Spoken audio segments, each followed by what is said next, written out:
Okay. Welcome to EPG Pathshala. I am Dr. Rita Chaudhary of the Department of Ancient Indian History and Culture, University of Calcutta.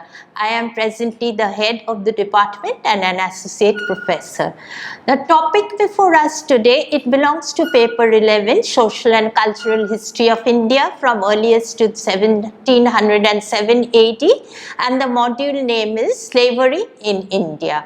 In ancient India, especially ancient and medieval. Now, this system of slavery is a very ancient institution.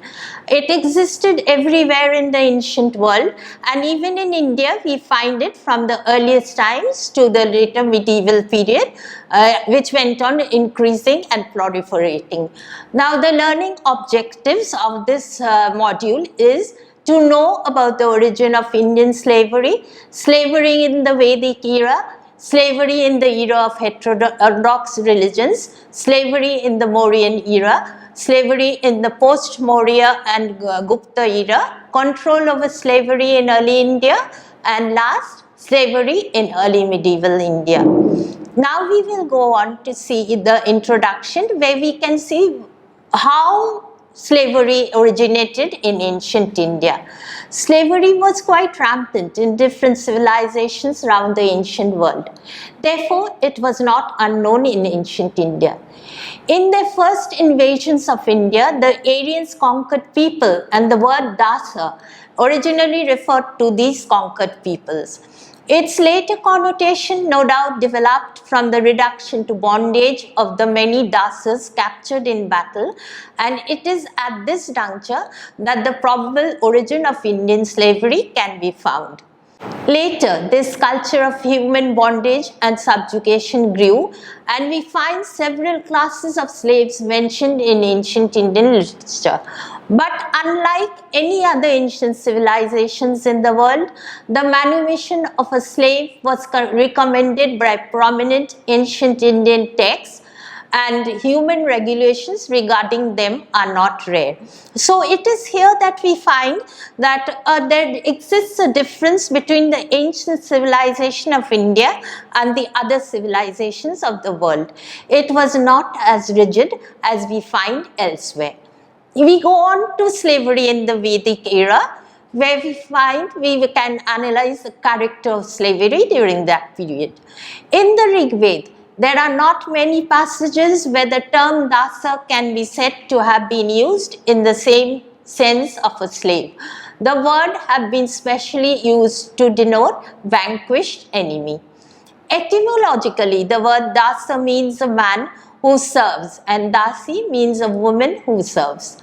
However, there are references to Dasa kings. Obviously, the term might have been applicable to free persons as well.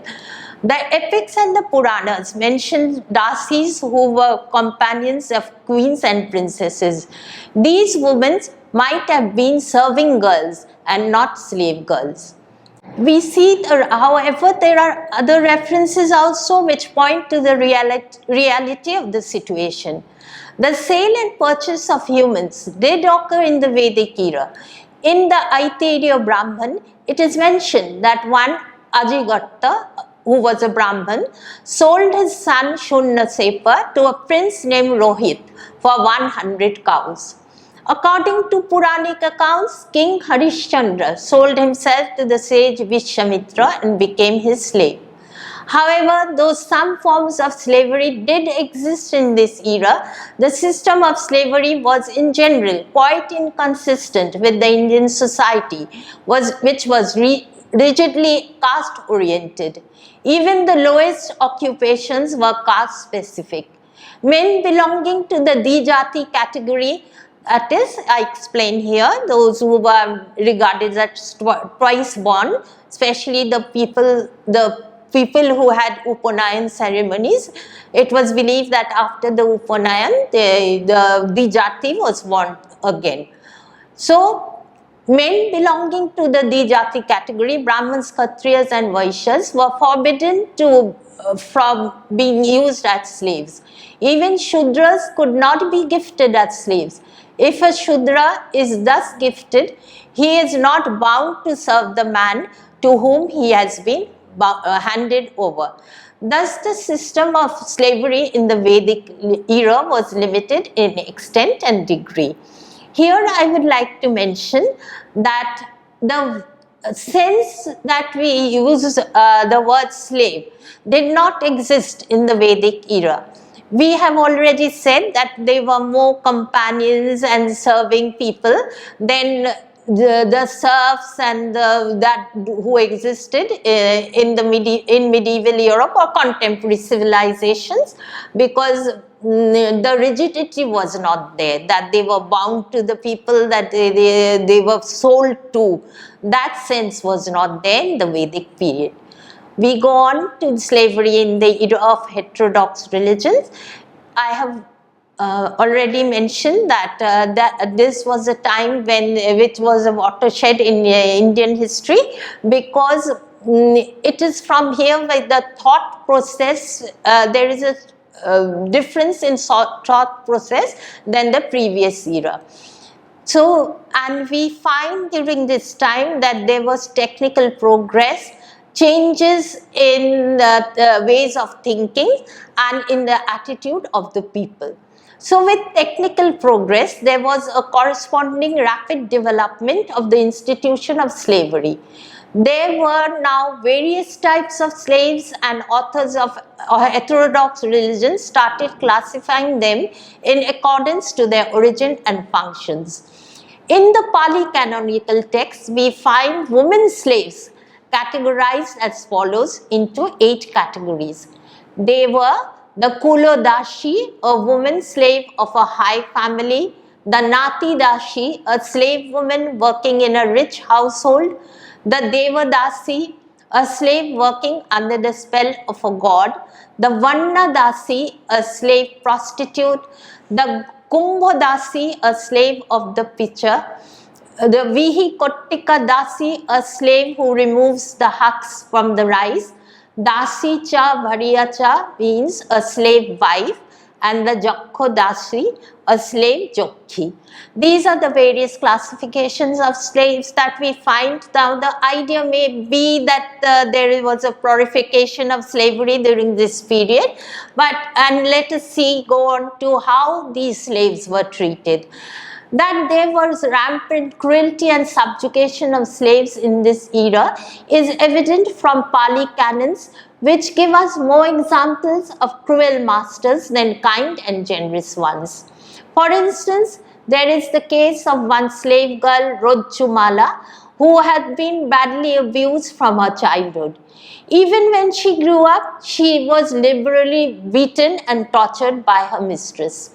Unable to bear this cruel treatment, she went to the forest to commit suicide. Even slaves owned by devoted Buddhist mistresses were treated cruelly. Thus, Punna, a Kumbhodasi, had to fetch water from the river in winter, for she was afraid of abuses and threats from her mistress. So, we find that even when the thought process was changing, that was also the time when we get such instances of cruel treatment being handed out to slaves, especially female slaves. But let us go on to what Buddha had to say about slavery. Buddha did not venture to abolish the institution of slavery, but at the same time, he never gave approval to inhuman treatment of slaves.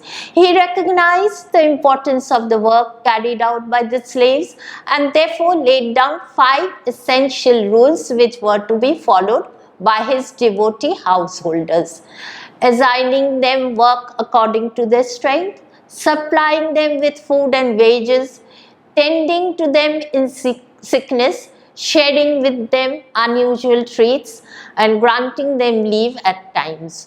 Buddha did not, surprisingly, Buddha did not say that he could not keep slaves.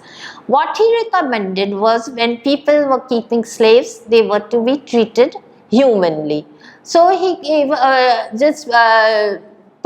gave out these 5 treatment rules for treating them, and let us see if his teachings had any effects in the next period. Now, Pali literature indicates that under the influence of Buddha's preaching, some masters had begun to treat their slaves in a human manner. For instance, some slaves like Katahaka were placed in high positions like storekeepers, treasurers and private secretaries. Slaves were now divided into two categories on the basis of their tasks: agricultural slaves and domestic slaves. Some slaves were employed as doorkeepers while others worked in monasteries. Slaves also formed the retinue of the rich and the wealthy people. But slave girls like Pingolo were suffered as she could not leave her master's house even at night to meet her lover, and beautiful slave girls were often kept as concubines. So the data that we can gather from the canonical text is ambiguous. Sometimes we find that they were being treated kindly, but there are other instances of unkind behavior being meted out to them. Now let us see what we can gather about slavery in the Mauryan era. Because this was the period when we get a lot of data from especially Megasthenes' Indica and Kautilya's Arthashastra, and not to say the least about the rock edicts of Ashoka. The Mauryan administration was greatly influenced by the teachings of Buddha, especially during Ashoka's monarchy. The 5 essential rules of Buddha as regards treatment of slaves affected Buddha's dharma. While inculcating his well-known law of piety upon his subjects, he included the kind treatment of slaves and servants in it. This is evident from the inscriptions of the 9th major rock edict, which has been found in different regions like Ginnar, Eraguri, Dhauli, Junagadh, and in various parts of India. However, the inscriptions and rock edicts also proves that slavery existed in the Mauryan era. So we get a lot of different data from different sources. We have a lot of sources in the regarding the Mauryan period, and we get a different kind of data from them. Now, the most important source during the Mauryan period is, of course, the Arthashastra of Kautilya. Let us see what the Arthashastra has to say about slavery. The Arthashastra in many ways is liberal towards slaves and laid down regulations which were appreciably milder than later day Shastrakaras. 1. The sale of children into slavery is explicitly forbidden except in dire emergency. Slaves were entitled to own and inherit property and to earn money freely in their spare time. Slaves of the upper classes cannot be forced to perform defiling duties. The chastity of slave girls is protected. The master who rapes a slave girl must set her free and pay her compensation. If she has a child by her master, even with her own consent, both mother and child became free. A promise made by a man to sell himself and his family into slavery is not binding. Mlecchas, especially the shoppers and the javanas, were not punishable if they sell or pledge their children, but the Aryan belonging to the four castes cannot be reduced to slavery. These were the injunctions that the Arthashastra laid down, and it is also apparent that he was more in favor of kind treatments to be meted out to the slaves.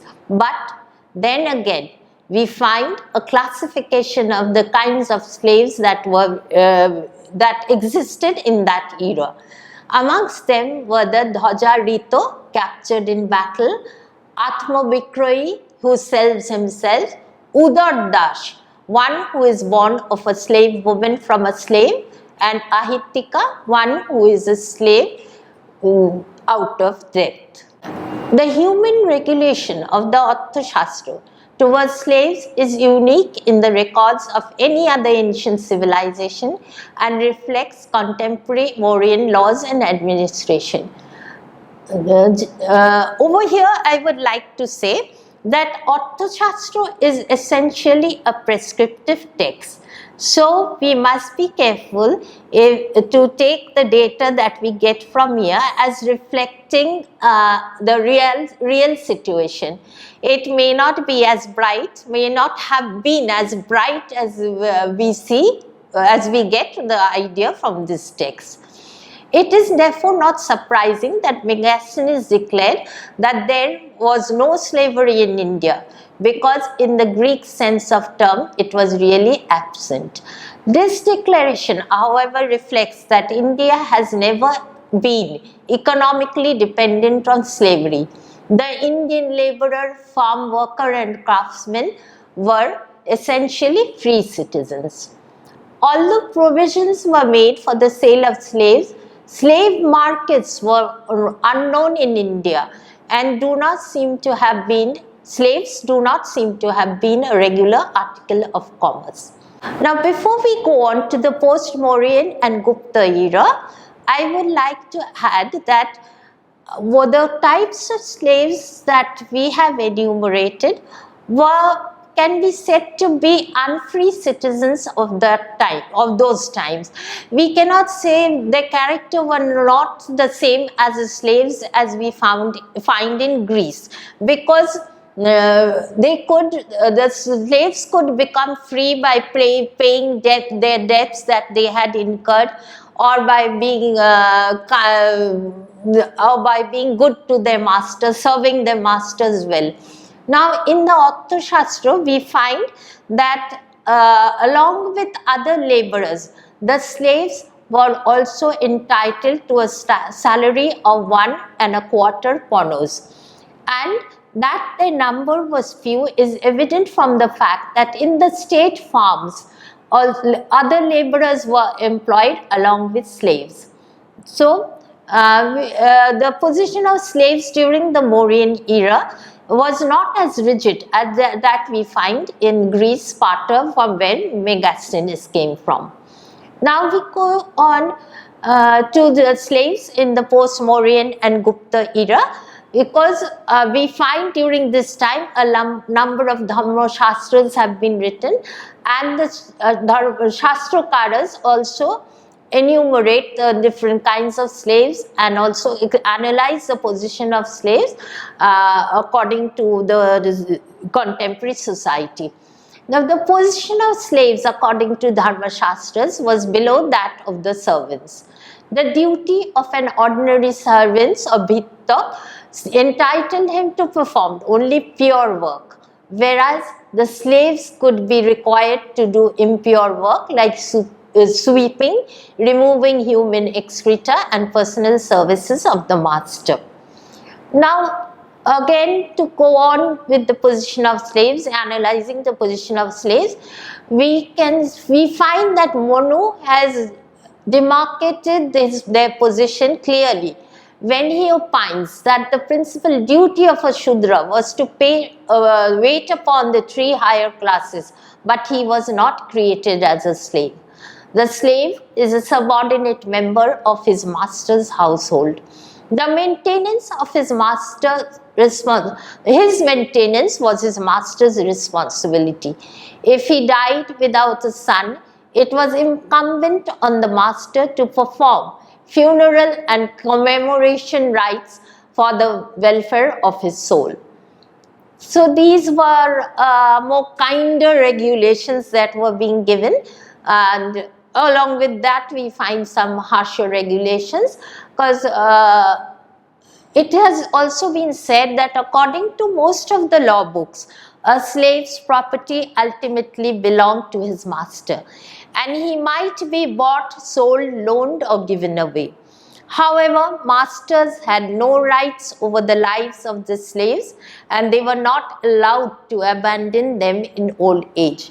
Some law books even limited the right of punishing the slaves.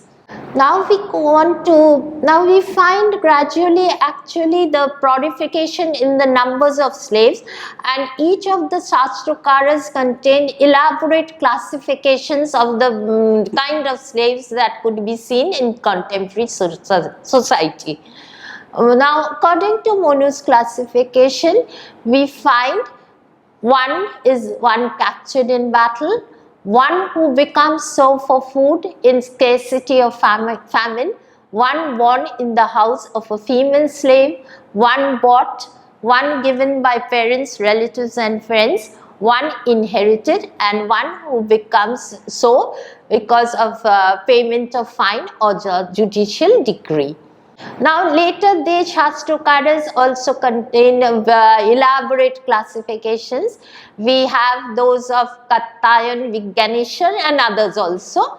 Now we can see what were the numbers of slaves that existed, and we must also remember that it had become traditional to categorize the slaves into 15 categories.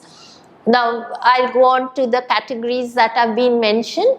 One born in the house, mean Griho Jato, one brought, Vikrito, one acquired, Lobdho, one inherited, Dayadupo Goto, one saved in the time of famine, Onakalo Brito, one pledged by the master, Bhakto Dasho, one discharged from a large debt, Rino Dasho, one captured in battle, that is Juddho Prapto.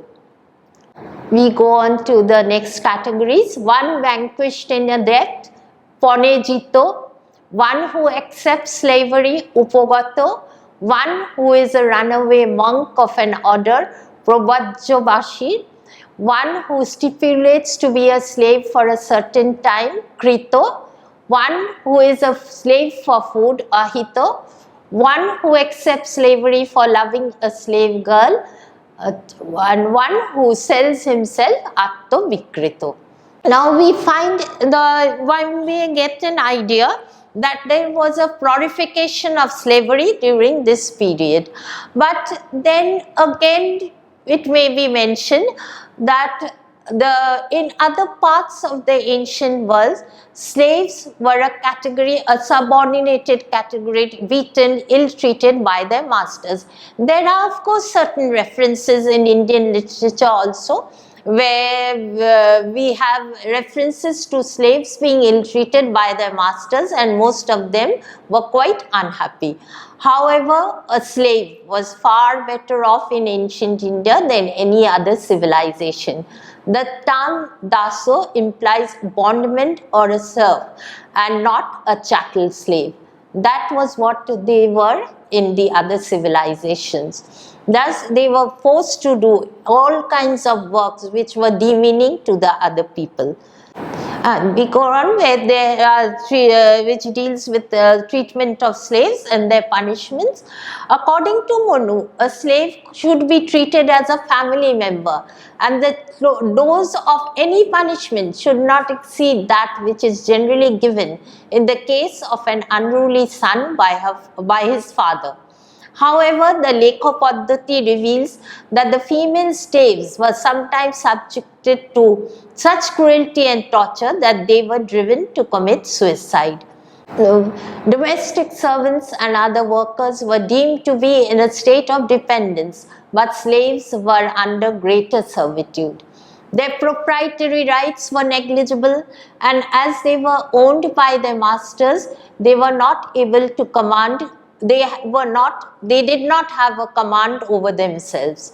However, there existed liberal provisions for their freedom, and any slave who performed his duty diligently were entitled to special favor from his master.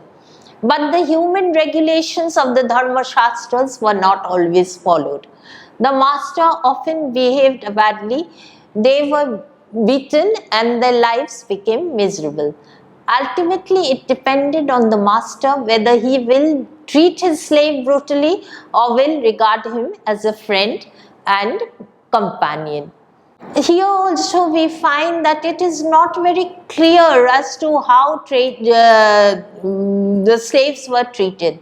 Sometimes we find that they were treated humanly. Even Monu, who is very rigid about many kinds of social duties, also argues that the slaves should be treated humanly.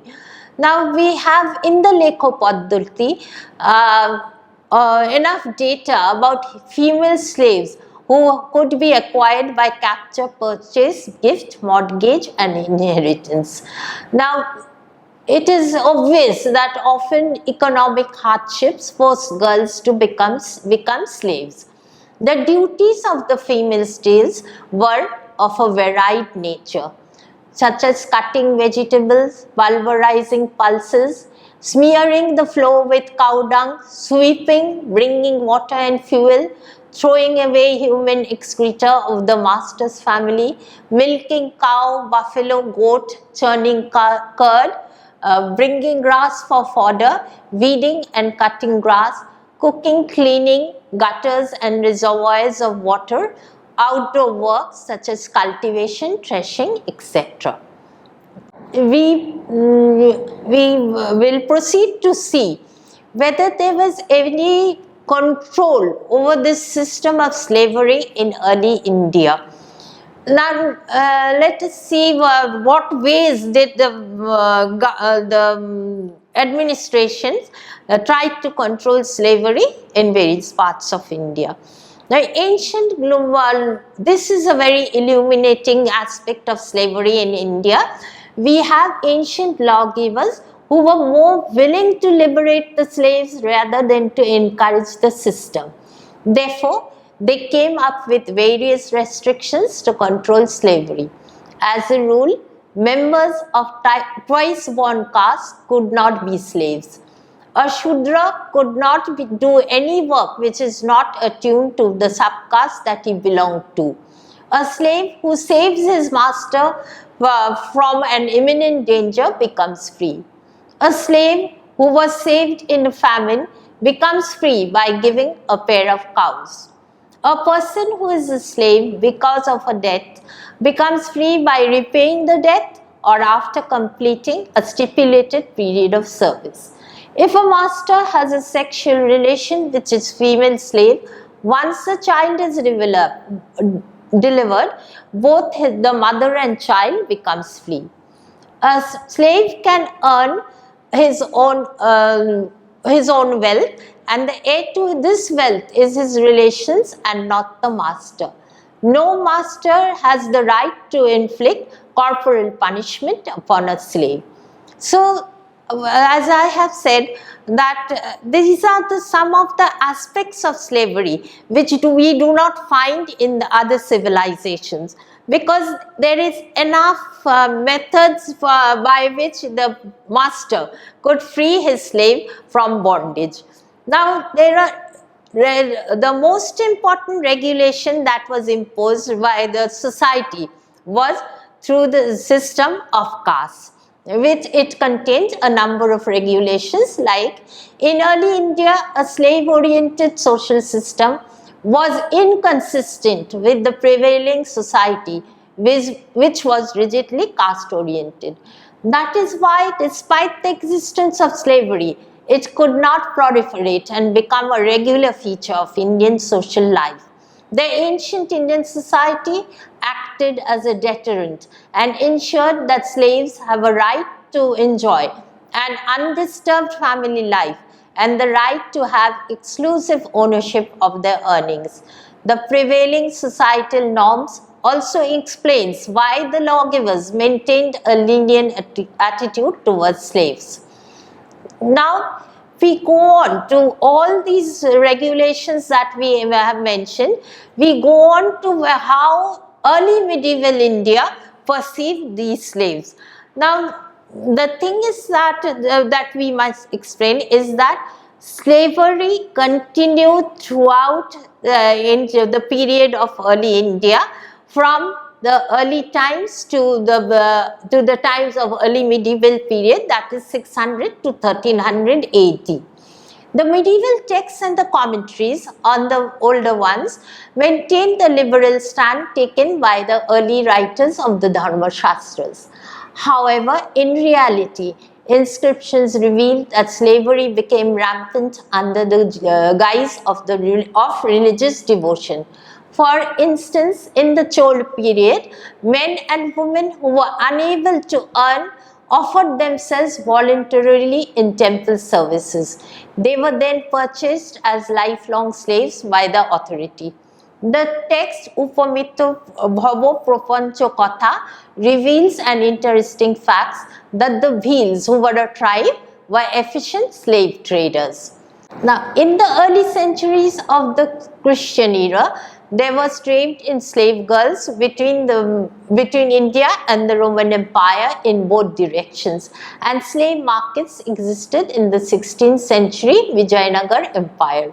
In early medieval India, the degree and extent of slavery varied from region to region. There was also a difference between the Dharma Shastra injunctions and what was actually practiced in social life. Now, I would like to give an overview of the period in early India.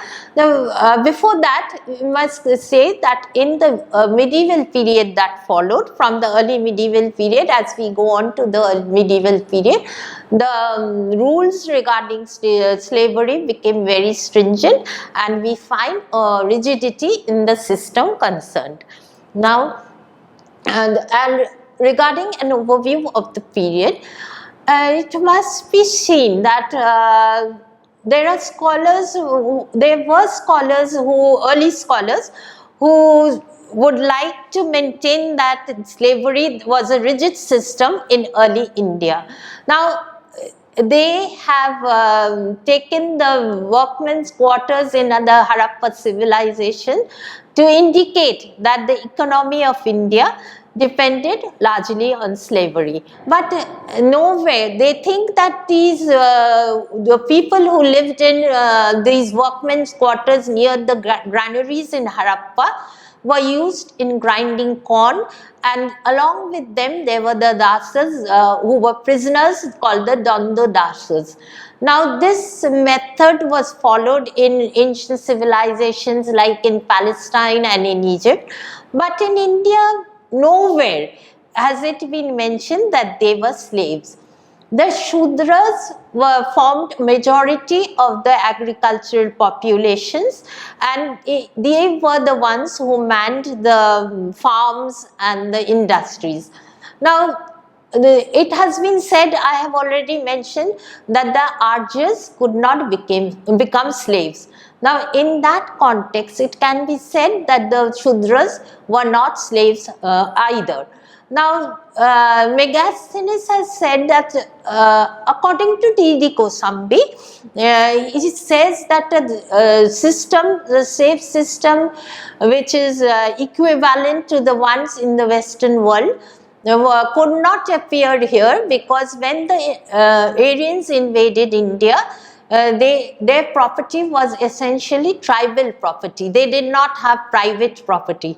So, slavery system could not develop in the same manner as they did in the other ancient civilizations. Now, Megasthenes has said that the Indians could never become slaves because it was totally forbidden. Neither did they enslave the aliens and alien population, and so and the system as a whole was unknown in India. This is so because the system as we find in early India was not as harsh as it was in the ancient civilization of Greece, and this is where he points out the difference between Sparta and India regarding the system of slavery in India. I think we have more or less covered what the various aspects of slavery in ancient India, and I have tried to give you the various aspects that we see in India during the different periods of our study.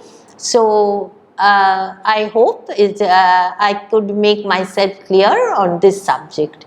Thank you.